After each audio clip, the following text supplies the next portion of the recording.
Hi everyone, welcome back to By His Grace, where faith meets everyday life. I'm your host, Captain, and today we have another solo episode. Yay! This will be an episode. I think what I've been trying to do is sort of like pair my life with, because normally what we do when I have a guest, they tend to choose sort of like a Bible-based episode, which is good. Everything I say on here is Bible-based. Trust. But for the solo episodes at least, I try to make it more personal, like about my life or what happened during the week or something like that. So that's what this will be. We're on spring break here. For those who don't know, you wouldn't know unless you go here, but we're on spring break right now. It's the ending of spring break. And I just have a few things I learned this week. If you think I'm referencing you, probably am.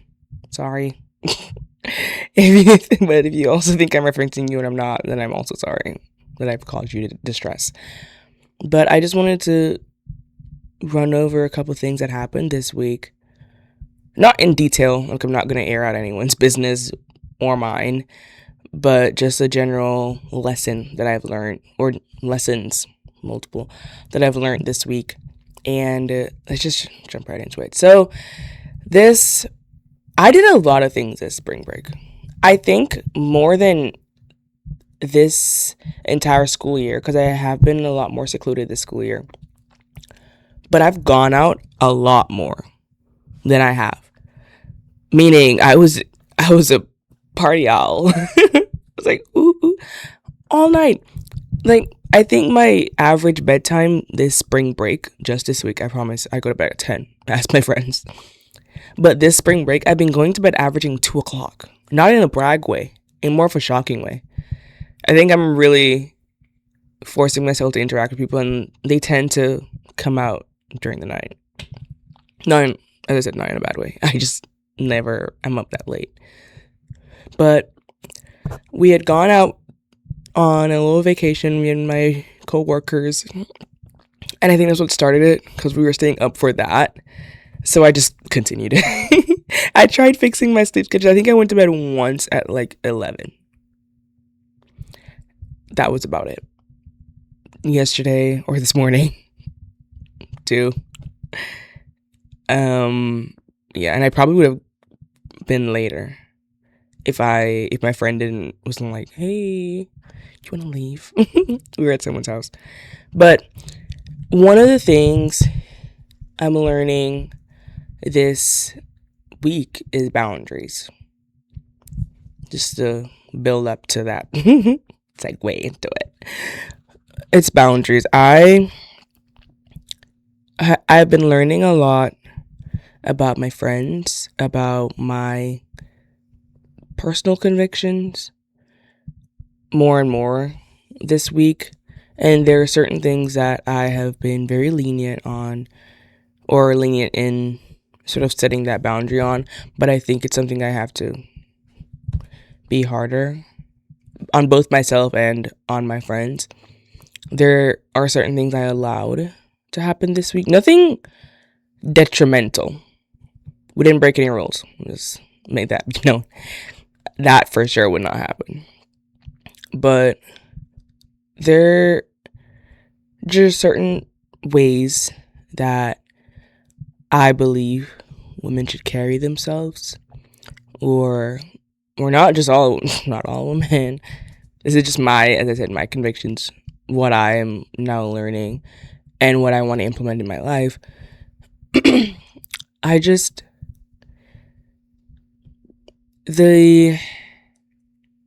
I'm trying to word it properly because I know I'm talking about spring break.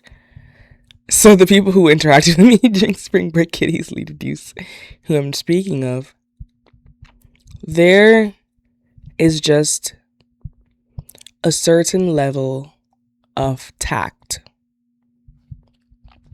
and decency that I believe a female or woman, whichever one you want to use. Hi guys, just a little pause from the episode. Hope you're enjoying it so far. If you are, I would love if you could give it 5 stars on Spotify, and if you're watching on YouTube, give it a big thumbs up down below. Hit the subscribe button and share it with your friends and your family and whoever you know would get so much information and edification out of this episode. Continue watching. Thank you. Should carry themselves. That's just me. That's just how I was raised. That's just what I want for myself. And therefore, if I want it for myself, I want it for my friends around me, because I don't associate with people who don't align with what I believe in. And that's okay. You don't have to be friends with me. But I just don't believe we should act with a certain level of desperation and immaturity, as I've seen. And I think it's something that not a lot of people have been taught. I was speaking to my parents about it, and they were saying that it's not something that a lot of people are really taught by their parents. And that's, I was going to say that's okay. It's not okay. It's not okay. It's not. I'm sorry. It's not okay. But I have been debating if I should bring it up to my friend or not, because I'm also a person that I don't want to parent anybody. If you didn't grow up with it at your house, I am not going to tell you. My parents had to, I was talking to my parents. We were going like a nice little back and forth there. Like, Catherine, you have to talk to them, because you can't just cut this friend off and they don't know why you're cutting them off. At least tell them so they have like an opportunity to change. I was like, but to me, I'm very principle based. If you know me, if you're my friend listening to this, you know I'm very principle based. I just assume, and I'm not even assuming right now, I know there's certain things you just know. And I believe if you wouldn't carry yourself a certain way in front of, let's say, Pastor Haney, and if you would, don't. If you wouldn't carry yourself a certain way in front of Pastor Haney, I don't believe you should do it anywhere else. Like, I would walk around the school in a pair of Crocs, hoodie, and a satin skirt with my hat. And I promise you, if I saw Pastor Haney right now, I would say hi, Pastor Haney, and not feel anyway. Because this is how I am. But if I know if I wouldn't normally do that or dress that way, and I'd feel really weird, then I'd probably just dress like a certain way all the time. Because that's how I function.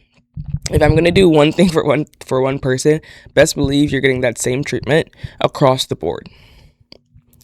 Across the board. There's no preference when it comes to my behavior and how I act and what I give to my friends. I'm the same way. Same exact way. So if anyone wants to talk about me, I promise you my friends are getting the same treatment. But no, I'm kidding. I treat all my friends nice as possible. But there's just certain, there's really no way to talk about the subject without like talking about it.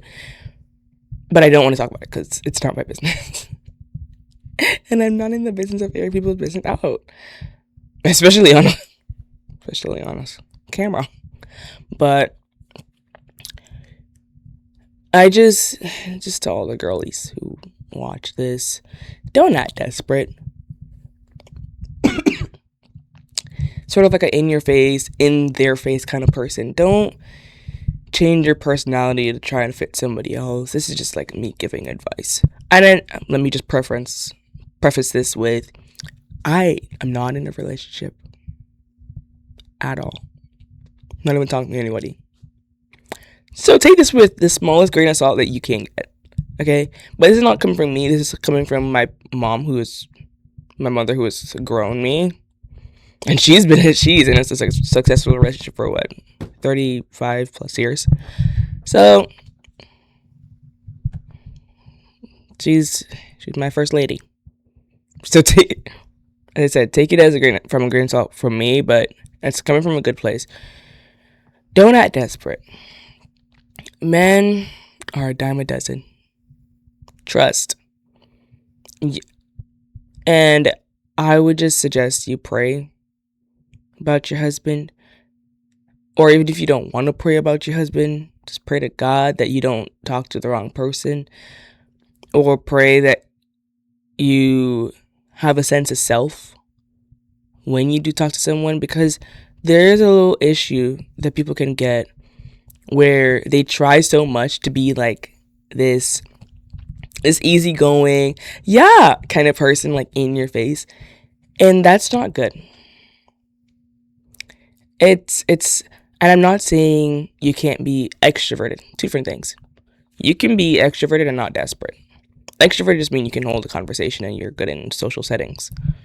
But that doesn't mean you should be in someone's face, like really just up in their business all the time, changing your personality to fit this person, trying to seem like this chill, easygoing, whatever, I don't care kind of person when you're not. And you can be a nonchalant person. Not knocking the nonchalant homies. I have a couple. I can be one myself sometimes, and I don't want to be nonchalant all the time. But I have friends who are just chill. But you shouldn't have to make certain jokes, as inappropriate as they are, to people if it doesn't align with who God is. You should have to do anything that is not godly for any person who is a Christian. Because guess what? If God wouldn't want it, you should be doing it. Be ye holy as I am holy. That's what it says, not me. Him. Pointing at myself. But you should. It's something we learn in Christian living. You should try to be more like God. And if there's certain things, and I know a lot of people justify certain things as, oh, it's under the blood, so I can talk about it. No, I talked to my parents about it yesterday as well. They were saying that just because it's under the blood doesn't mean you have to go swimming for it. Does not mean you have to go swimming for it to bring it up. It's under the blood. Leave it there. You could talk about your past as like a testimony, like, hey, God brought me out of here, and He can bring it out of you too. But don't talk about it like it sort of interests you right now. Like, I have a past, and I probably will do a video on that maybe. I'm still working up the courage. I was supposed to do it weeks ago. But you don't hear me bringing it up in like a fun, oh, guess what I did? Or, it's only the blood, so I can talk about it anyways. Or, God's fine, God's so chill, God's a girl dad. I've fallen prey to that one myself. I've probably said that myself. And it was a mistake, because there are just certain jokes I can't crack. And I think I'm just going to start generalizing all the jokes now, because it makes me fall because of stuff that are under the blood. You know? And I just, don't be someone you're not. Don't try to fit a mold that you don't fit. Don't try to be this laid back, chill girl to a dangerous extent when you're not. Don't associate with certain people just because you want. There's a lot of things girls will do just because they want to get married. Trust. Don't do it. Please, I beg of you. Guys are everywhere. I'm pretty sure there are more females than males in here. And if you don't think there's a guy here for you, that doesn't mean you have to lower your standards or act a certain way to get them. This is just me ranting right now. Okay, you don't have to act a certain way to get them. Trust. Go to a conference or something. You'll see them. Dress cute. You know, like birds when they like fan out their feathers or whatever. But don't fan out your feathers. Just dress in a nice little modest dress, please, or suit or whatever you do. But just because you don't think you've been meeting anyone doesn't mean you have to put yourself out to be this whole other person just to meet someone exactly where you are. My mom told me that recently. She's like, how do you know your husband is at CLC? I said, first of all, nobody said that. I never said that in my life. He could be, but I didn't say he was at CLC for sure. But I said I'm not gung-ho, dying on the hill that I'm going to marry someone from here. I'm fine if I don't. It's just, I get being single. I get how frustrating it can be when you look around seeing people your age or younger than you or older than you getting married seemingly so easy. I remember, I have a friend. I don't think she would mind. Yeah, I think she's mentioned it before. She was like in the trenches freshman year with this guy, and it was really sad for her because I think she was really putting herself out like into this mold, like trying to be this person she wasn't, and it was really frustrating her. Like she crashed out multiple times because of it, and she was so frustrated. She was so stressed. She was depressed a lot of the times, and it just wasn't good. And then when she finally dropped it and she prayed about it, she had like a nice little prayer session. She prayed about it, she dropped it, she moved on. A guy that, like a family friend, just texted her, DM'd her out of nowhere. That was last year. They're getting married this year. And I know it can seem so frustrating to some people that it just dropped in her lap, like in her lap like that. Like, why can't someone just DM me and we get married? Why can't a family friend that's really cute just DM me right now? You're thinking of like all your family friends that are cute. But I know it can be so frustrating, but you don't have to do anything. She just prayed. And I know it's not as easy as just praying because there's some people who have been praying for years. I know. And I'm so sorry. Same. But that just means that God's still refining the person that is there for you. That's it. God's just still refining the person that is supposed to come and lead you and who you're supposed to submit to. Because you don't want to just submit to any and anybody. You don't. I promise you. It's just wait. And I'm saying that knowing the frustration that comes with waiting. Just wait. Just occupy yourself with something else. Like, make new friends.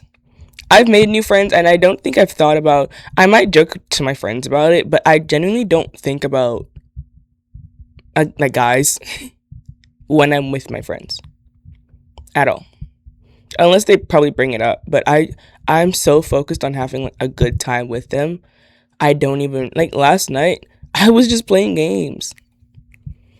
And I just enjoyed myself. Didn't even see the time go by when I saw it was 1:30 in the morning at their house. And my other friend had to be like, how let's go. You just enjoy yourself. Enjoy life. There's something I have in my mirror, and every time someone walks in my room, they get so, I guess, taken aback, kind of. And it's like, this is such a good thing to have on your mirror. And it says, being single is a blessing. Devote your singleness to God or something like that. And when you put something in front of you, you eventually have it in your subconscious and you start to believe it. I think I wrote that out of frustration. I think I read it in a book somewhere. And I just wrote it on my mirror because I said I want to see that every morning. Because it is a blessing. And I don't think people really understand that it's a blessing when you're in it until you get out of it. And then they say, wow, I could have done this if I was single, or I could have done this. Or I don't have to depend on someone. The only person you have to depend on when you're single, not depend on, but like have in the back of your head that you need to tend to this person is God. Yeah. But when you're not single, you have to depend on God. It's something Paul said. It's probably better if you don't get married, but because when you do get married, you can't fully devote your time to your ministry as you could if you were single. Something I'm doing right now is I've been practicing some singing and looking at vocal techniques, and I spend a lot of time doing it. Like, I'll watch hours of videos and practice for like 2 hours, trying to, especially this week. I'm so glad for the empty room that I have right now. I've been just singing my heart out, but that's something you can't do, or I can't do when someone's there. I can't just say I'm gonna devote 4 hours of my day every day to doing this on top of work, prayer, school stuff. I can't just do that with someone else there. I can do with God because God's just always there, and I'll talk to God while I'm practicing. But it's just not something, just devote all your time to God while you're singing. It's a blessing. It is. It doesn't seem like it because you really want to get married, and I know I really want to get married. I just every time I see a child, I just very aggressive love towards them. Or if I see a house, I'm saying, wow, I just want a house so bad. Then you have to think about all the payments for it. But just sit, relax. Ain't nothing that serious. Another thing I want to talk about.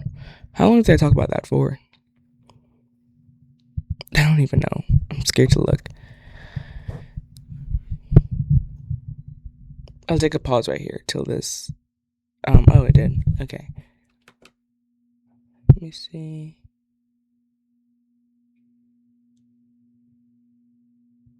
Oh, I talked about it for 20 minutes. Sorry, y'all. But there's another thing I do want to talk about. They're all related to the same thing. I think we're just going to talk about relationships and guys today. I'm sorry, males. This can be applied the flip way. Just because I'm not a guy talking about it doesn't mean it doesn't apply to the girls as well. Or the guys as well. So, just whatever I'm saying, just flip it. Being single is still a blessing as a guy. Enjoy it and devote your time to God. And some of y'all be joking about being a Paul. That ain't a joke. If y'all want to declare that over your life, and it's not a bad thing to be like Paul and just not get married. Just know what you're asking for. You can't be talking up to girls and then say, oh, you want to be like Paul and flirting it up. Okay. Another thing I want to talk about is approaching guys, girls. A situation. It's crazy work. I think my phone's ringing. Okay, hold on. Let me turn it off. I had to move the whole thing. I'm sorry. I had to put my phone on D&D. I forgot to do that earlier. What was I saying? I have to cut that whole part out. Work. Great. Approaching guys. Girls, I know sometimes and trust me, I'm the person to preach it. A guy should approach you. If he really wanted to, he would. I don't want to do any work. In terms of like the initial coming to me or whatever. And I still stand by it. But I will say people are different across the board. No one is like the other person. Absolutely no one. Something that probably worked with my mom and dad might not work for me. Not everyone's that bold. My dad walked up to my mom as an unsaved person to a saved person and said, you're going to be my future wife. She said, over my dead body. So not everyone has that confidence, as a saved person. So I am still a firm believer of the guy should do most of the work, but there are certain things I believe personally that a girl should have when it comes to guys or interacting with guys. I went through so many instances this week where people just didn't know how to talk to a guy, like to get something done. And that also might just be how I was grown. Where my family, we're big on talking stuff out. We'll have the longest conversation about something. We'll hash out everything. If it's one thing we're gonna do, it's talk about it. Trust. That's how I was grown. So it does help. So I'm not saying that you're just going to automatically have all this confidence to say whatever you want. We're really big on talking. We're really big on reading. So I can process my thoughts pretty quickly. And I'm very resolute in what I decide to say to someone very unapologetically. So there was an instance this week where someone said, sorry for airing out your business. No one knows it's you. I won't give too many details. They were friends with this guy. And they wanted to know if the guy had feelings for them. Because they just wanted to either move on with their feelings or continue it. They just wanted to know, this girl. I said, then say that. Not in those words, duh, but it's just a little, hey, I just want to know if you had any interest. If not, great. If yes, can we proceed? But that's just me. That's something I would say. My mom probably would shake her head with just little to no tact whatsoever in that department. Because I'm very to the point, and I just want to get on with it. You know, if I spend all the time stressing out about if I should text someone or how I should text someone to find out if they like me, girl, I'd probably call them. That's my problem. I would call them. And I think God's just trying to. I think, look, my dad told me this point yesterday, and he said there are certain things. He said there's like an instrument, like a tool, a machete, and you have this thing where when you sharpen it, while it's being sharpened, this thing is being weared down every time. So you sharpen this is being weared down. Eventually, you have to get it just can't sharpen anything anymore. But he said sometimes that's what happens with interactions. Sometimes you just need to go through something, one, to sharpen somebody else, and two, for yourself to be less abrasive, to calm yourself down, to file yourself down. Maybe you need a little bit of filing down, he totally said. I said, you're probably right. You're right.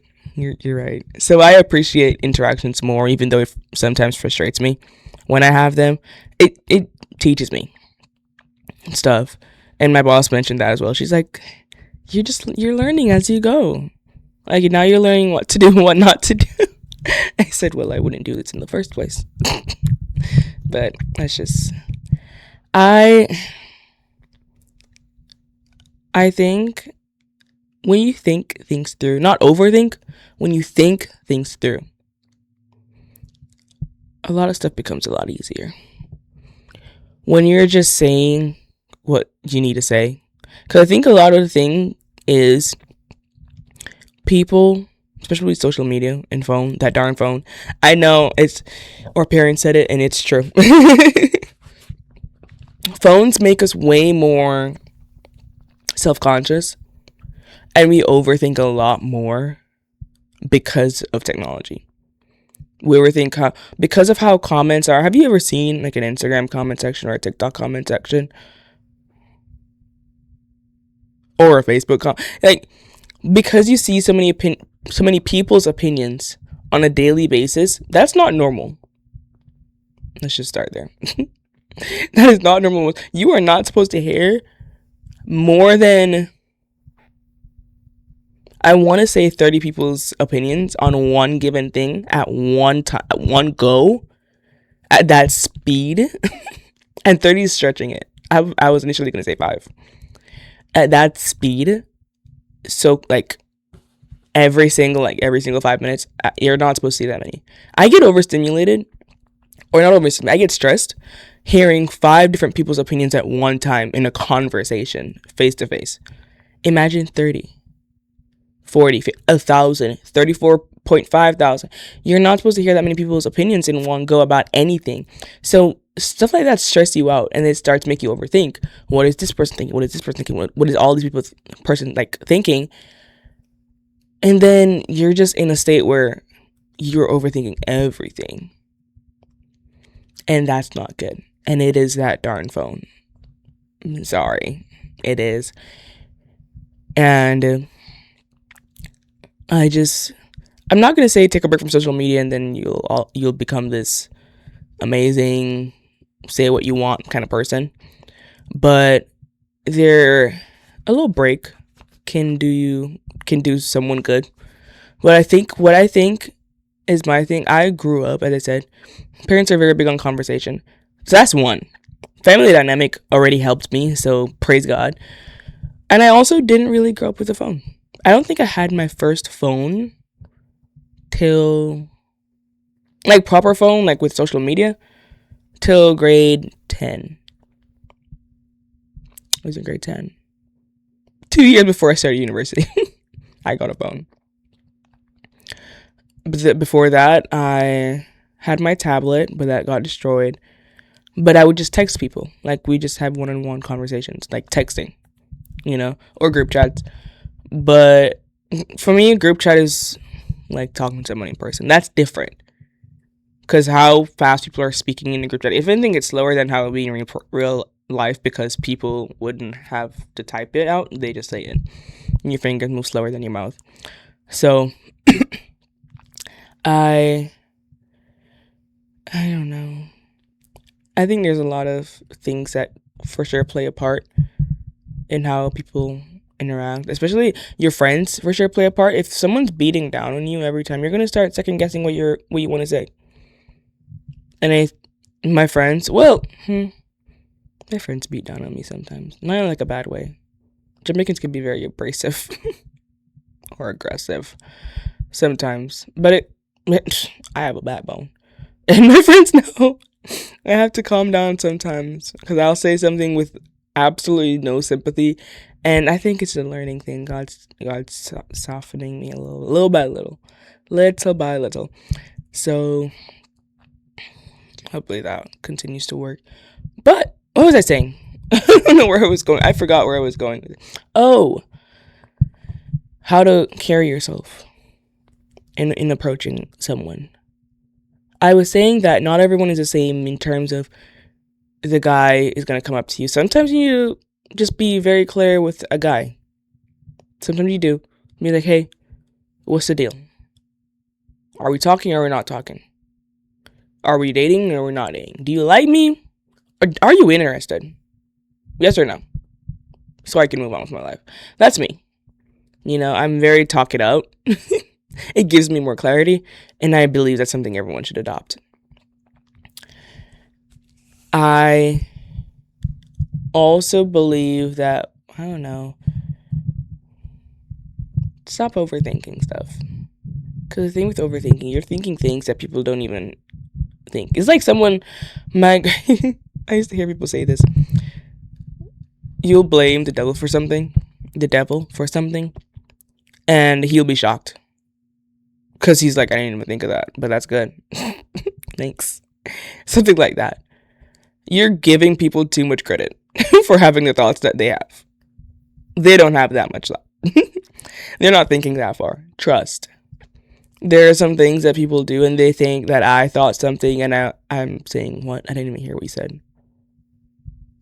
It's like sometimes I don't process whatever's going on inside here. Or if you think I'm processing something that's inside here, probably I'm not as well. I'm probably thinking of something, because I run scenarios through my head all the time. My mind is just active. At all given time, I'm thinking about at least two things. Trust. So I really do think I should end this episode right here. But just stop stressing about talking to guys. Don't be someone you're not when you want to talk to a guy or when you like a guy. Don't change who you are. If they're going to like you, they're going to like you as you are. But if you have little to no tact and no common decency, maybe do change a little bit. Just for humanity's sake and whatnot. So, but don't change yourself. But if you're not good, then do change yourself. Confusing. I know. I'm sorry. I just really thought to say that. Not that line, but like this whole thing. Just stop. Go to your elders. Let me close off with that. If you're overthinking something and you want to know something, go to your elders for advice. If you live on this campus, you have Sister Araceli, Brother Jose, you have all these teachers, you have Pastor Haney, you have Pastor Ellis, you have Pastor Lopez, you have all these people here. Go to the Clees over there. Go to one of them. Ask them for advice. Don't go to your single friends. Even me, as much as I'm like sitting here trying to give relationship advice, I'm not even in a relationship.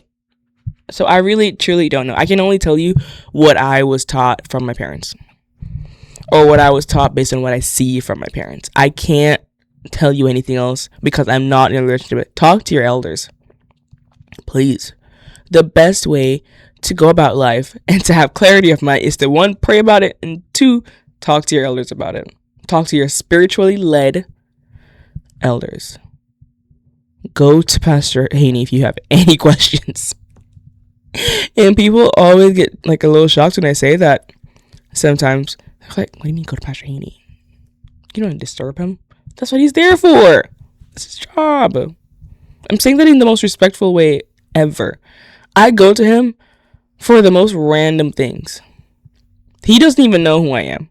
I'm pretty sure to this day he still doesn't even remember. He won't even remember your interaction. Maybe. I don't know. I don't know what goes on in his brain. But I'll just go up to him and say, hey, I have a question. He's like, yes. And he'll stop. He's so sweet. Go to Pastor Haney. Go to Pastor Ellis. He's so chill. Pastor Lopez. Go to Pastor. Just go. Go. Just kidding. But talk to your elders. It helps. It helps a lot. It gives you peace of mind. Go to your parents. I go to my parents every time I have a problem. I go to one of three people. Well, four. When I want, or five sets of people. I go to either my parents, Pastor Haney, the Cisneros, my bosses in the kitchen, or Pastor Ellis. One to four sets of people. I'm grouping the Cisneros and my parents in one. So if I'm telling you to go to your elders, I'm speaking as someone who goes to their elders after years of not going to their elders and making the worst decisions known to man. Now that's all I do. My mom is sick of me. I'm calling her at random hours of the day to ask her something. Trust. Go to your elders, please. That's what I'm going to title this video. Just talk to your elders before you're making bad decisions. No, that's a long title. I don't know what I'm going to title this. I'm sorry. But thank you guys so much for listening. If you guys like this video, you'll hear what to do and the call to action coming up. Love you guys. And I'll see you in the next video. Bye. Hi guys, this is the end of the episode. Thank you so much for watching. If you liked this video, please give a big thumbs up down below on YouTube and subscribe for more content. If you are listening on Spotify, give it 5 stars and share it with your friends and family. God bless you and have a great rest of your day.